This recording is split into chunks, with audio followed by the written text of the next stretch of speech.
Welcome to Telugu capital TV. నేను మీ advocate Sasikanth. ఇవాళ మా కొలీగ్ అడ్వకేట్ శ్వేత గారు మాతో ఉన్నారు. నమస్తే అండి శ్వేత గారు.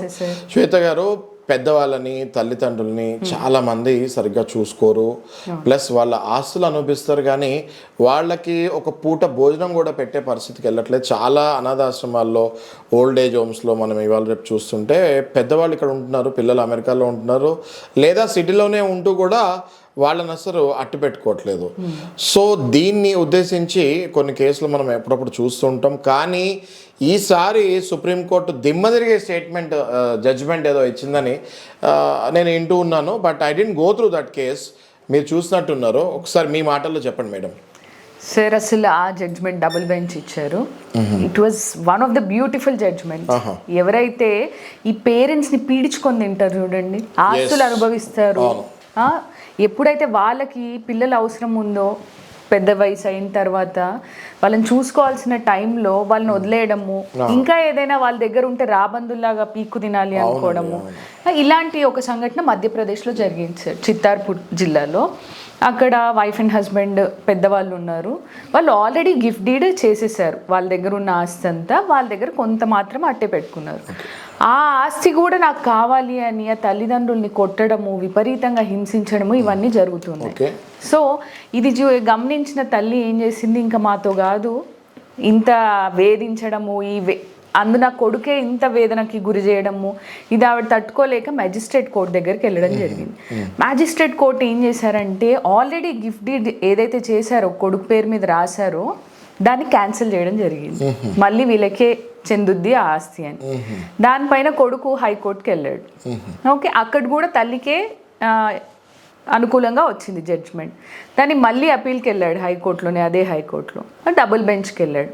అప్పుడు అది చెల్లదు, ఈ ఆస్తి అంతా కొడుకే చెందుద్ది, ఆ గిఫ్ట్ డీడ్ క్యాన్సిలేషన్ అనేది చెల్లదు.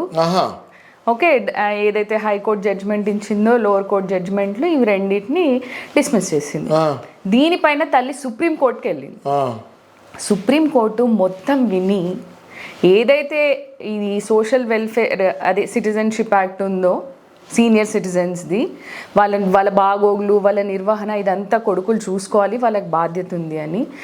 ఇలాంటి పరిస్థితుల్లో ఈ యాక్ట్ కింద ఒకవేళ తల్లిదండ్రులు ఏవైతే గిఫ్ట్ డీడ్స్ చేస్తారో, పిల్లలకి వాళ్ళ ఆస్తులు రాసిస్తారు కదా సార్, గిఫ్ట్ డీడ్ చేస్తారు కదా, అవన్నీ డీమ్డ్ టు బీ క్యాన్సిల్డ్. అంటే అవి ఆటోమేటిక్గా క్యాన్సిల్ అయిపోతాయి. ఇఫ్ ఎట్ ఆల్ వాళ్ళ బాగోగులు చూసుకోకపోతే, పిల్లలు చూసుకోకపోతే డైరెక్ట్గా అవి డీమ్డ్ టు బీ క్యాన్సిల్ అని ఒక చిన్న కంప్లైంట్ చాలు. తల్లిదండ్రులు ఏం బాధపడాల్సిన అవసరం లేదు. మిమ్మల్ని మీ పిల్లలు ఇట్లా హెరాస్ చేస్తున్నా కానీ, ఆస్తి కోసం పీకు తింటున్నా, మీ బాగోగులు చూడకపోయినా, మీరు ఏవైతే గిఫ్ట్ డీడ్స్ ఇచ్చారో, వాళ్ళకి ఆస్తులు పంచిచ్చారో, అవి ఆటోమేటిక్గా క్యాన్సిల్ అయితే కోర్టుని అప్రోచ్ అవ్వచ్చు. సో నేనేమంటాను శ్వేత గారు, ఇప్పుడు ఇట్లాంటి సందర్భాల్లో కొంతమంది గిఫ్ట్ డీడ్ చేయగానే పిల్లలు, ఇప్పుడు ఈ జడ్జ్మెంట్ వచ్చిన తర్వాత పిల్లలు ఆస్తిని అమ్మేయాలని చూస్తారు. అవును సార్. ఇప్పుడు ఈ జడ్జ్మెంట్ చూసిన తర్వాత పిల్లలు ఇంకా తెలివి మీరిపోయి ఏం చేస్తారంటే, ఓకే మా నాన్న మా అమ్మ మాకు ఆస్తి రాగానే దీన్ని అమ్మేద్దాము, సో దట్ మళ్ళీ వీళ్ళు వెనక్కి కోర్టుకు వెళ్ళి ఇప్పుడు ఈ జడ్జ్మెంట్ రాగానే ఇమీడియట్గా చేస్తుంటారు. సో అలాంటి తల్లిదండ్రులకు కూడా నా సలహా ఏంటి అంటే, మీరు గిఫ్ట్ డీడ్ రాసేటప్పుడు నేను బతుకున్నంత వరకు ఈ ఆస్తిని అమ్మకూడదు అన్నది ఒక క్లాజ్ మెన్షన్ చేయండి. డెఫినెట్లీ ఆ క్లాజ్ మెన్షన్ చేస్తే వాళ్ళు అమ్మలేరు, ప్లస్ వీళ్ళు మళ్ళీ తల్లిదండ్రులను సరిగ్గా చూడకపోతే, ఇప్పుడు మీరు అన్నట్టు ఈ జడ్జిమెంట్ ప్రకారం అయితే మళ్ళీ ఆ తల్లికి మళ్ళీ ఆస్తి వెనక్కి వెళ్ళిపోయింది. కాబట్టి మీరు చూసారు కదా అందరూ, అడ్వకేట్ శ్వేత గారు ఎంత చక్కగా మనకి చెప్పారో ఈ జడ్జ్మెంట్ గురించి. కాబట్టి తల్లిదండ్రులు ఎవరైతే వృద్ధులు ఉంటారో, ఒకసారి మీతోటి మీరు మీ స్వయంగా గిఫ్ట్ డీడ్ రాసినా, కొంతమంది జనరల్గా ఫోర్స్ చేసి పిల్లలు రాయించుకుంటూ ఉంటారు, అలా రాసినా కూడా మేడం చెప్పినట్టు ఈ జడ్జ్మెంట్ ప్రకారము మళ్ళీ వాళ్ళు మిమ్మల్ని సరిగ్గా చూడకపోయినా, ఇంట్లో నుంచి మిమ్మల్ని వెళ్ళగొట్టినా, మీ మనోభావాలు దెబ్బతీసినా, ఆ ఆస్తి తిరిగి మళ్ళీ మీకు చెల్లుతుందని చక్కటి జడ్జిమెంట్ని మనకి ఇవాళ శ్వేత గారు చెప్తాం జరిగింది. సో మేడం, ఇలాంటి అవేర్నెస్ వీడియోస్ మనం చేస్తాం వల్ల చాలా మందికి లీగల్ అవేర్నెస్ వెళ్తుంది. కాబట్టి చూసిన వాళ్ళందరూ కూడా షేర్ చేయండి, సబ్స్క్రైబ్ చేయండి, సో దట్ చాలా మందికి చట్టం పట్ల అవగాహన లేదు, ఆ అవగాహన క్రియేట్ చేస్తామే మా ఉద్దేశం అని చెప్తాం జరుగుతుంది.